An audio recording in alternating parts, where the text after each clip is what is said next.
हम लोग आज मौजूद हैं आगरा के नगर निगम पे। हमारे साथ हैं कर्मचारी नेता विनोद इलाहाबादी जी। आइए उनसे बात करते हैं।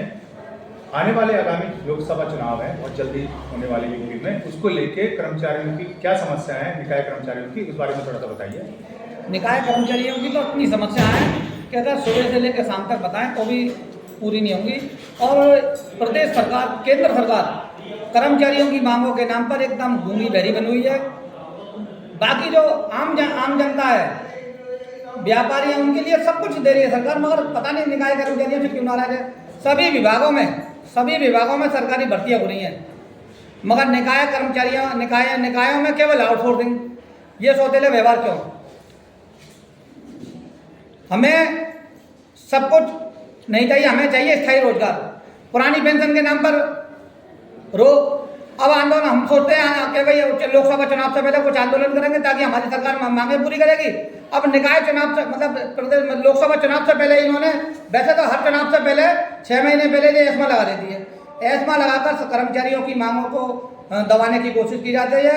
कर्मचारियों को कुचलने का काम, अधिकारियों को कुचलने का काम किया जाता है। इससे कर्मचारी समाज परेशान है और सरकार से बहुत नाराज है। मेरा सरकार से अनुरोध है कि निकाय कर्मचारियों की भी मांगों को सुने, पुरानी पेंशन चालू करें, वेतन विसंगतियाँ ठीक करें और सरकारी और अर्ध सरकारी नियुक्तियों पर रोक लगा रखे। और क्या नाम है, चतुर्थ श्रेणी पर वो रोक खोली जाए। लगभग 30 सालों से चतुर्थ श्रेणी के कर्मचारियों की भर्ती नहीं हुई है और सारी भर्तियाँ, जो भी भर्तियाँ हो रही हैं वो आउटसोर्सिंग, और 2006 में ही केवल संविदा पर हुई थी, उसके बाद आउटसोर्सिंग। मेरा प्रदेश सरकार और केंद्र सरकार से अनुरोध है कि आप वास्तव में जो सबसे निचले पायदान पर, जो पंडित दीनदयाल उपाध्याय का जो एक सोच थी कि जो आखिरी पायदान पर बैठा उसका जीवन स्तर सुधारना है, अगर वास्तव में आप दीनदयाल उपाध्याय की सोच पर अगर काम कर रहे हो तो सबसे नीचे जो निचले स्तर पर जो बैठा सफाई कर्मचारी और नगर निगम कर्मचारी, उनको स्थायी भर्ती कीजिए, पुरानी पेंशन चालू करिए। और अगर मान लो स्थायी भर्ती नहीं कर पाते हैं तो कम से कम समान कार्य का समान वेतन तो दीजिए, जिससे वो अपने बच्चों को अच्छी तरह से पढ़ा सके, अच्छा लिखा सके और अच्छे कपड़े पहना सके, अच्छी शादी ब्याह कर सके।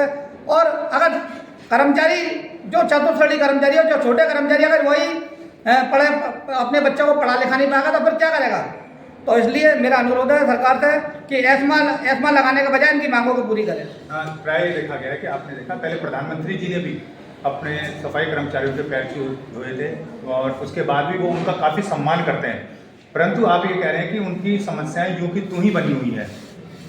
देखिए, माननीय प्रधानमंत्री ने जो हमारे सफाई कर्मचारी पैर पखारे, उससे पूरे देश में एक नाम हुआ, क्योंकि इससे पूर्व में जितने भी 16-17 जो प्रधानमंत्री बने आज तक, किसी ने भी ये नहीं सोचा। मगर क्या खाली पैर पखारने से ही उनका जीवन स्तर सुधर सकता है?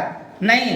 अगर वास्तव में इनका जीवन स्तर सुधारना है तो स्थायी भर्ती करिए, आउटसोर्सिंग से पूरी तरह से रोक लगाइए। जब तक आउटसोर्सिंग पर रोक नहीं लगाएंगे तब तक इनका जीवन स्तर नहीं सुधरेगा। क्योंकि मैं देखता हूँ इस समाज की इतनी दयनीय स्थिति खराब है कि सोचा नहीं जाए। ये अपने ना तो बच्चों को पढ़ा पा रहे हैं, ना ही अच्छा खा पा रहे हैं। और पूरे प्रदेश ही नहीं, पूरे देश में यही एक ऐसा कर्मचारी है तो पूरा देश होता रहता है। ये सुबह 5 बजे उठकर पूरे शहर को सफाई व्यवस्था पे लग जाती है। इसी बारे में आपसे बात करनी थी। जो महिलाएं सुबह 5 बजे उठकर आ जाती है, अपने बच्चों को खाना पीना नहीं बना पाती है, नाश्ता नहीं बना पाती, उसके बारे में आपने सरकार से कोई बात करी? हमने कई बार, जैसे ही प्रदेश सरकार ने, हमारे नगर विकास मंत्री AK शर्मा जैसे ही इन्होंने 4 सवाल, सबसे पहले ही इन्होंने सुबह 5 बजे कर्मचारियों के लिए आने का समय नियत करा। हमने इसके लिए आंदोलन भी करा।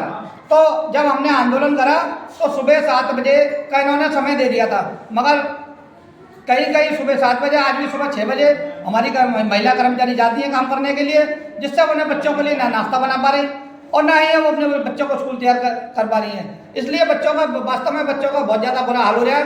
और हमारे समाज में, कर्मचारी समाज में जो शिक्षा का स्तर है, इसी वजह से गिरे हैं। ये थे हमारे साथ विनोद इलाहाबादी जी, जो बता रहे थे कि आगरा में वाल्मीकि समाज की काफ़ी समस्याएं, इन्होंने काफ़ी स्तर से उसके बारे में बात करी, सरकार से भी बात करी, आंदोलन भी करे, परंतु सरकार अभी तक कोई इनकी सुनने को तैयार नहीं है। क्योंकि आगामी लोकसभा चुनाव है, इसको देखते हुए इन लोगों ने आगे भी राजनीति बनाई है। देखते हैं कि आने वाली रणनीति में ये लोग कहाँ तक सफल होते हैं। मैं अपने साथी कैमरा पर्सन राजू स्वामी के साथ, public live news, Agra, Uttar Pradesh.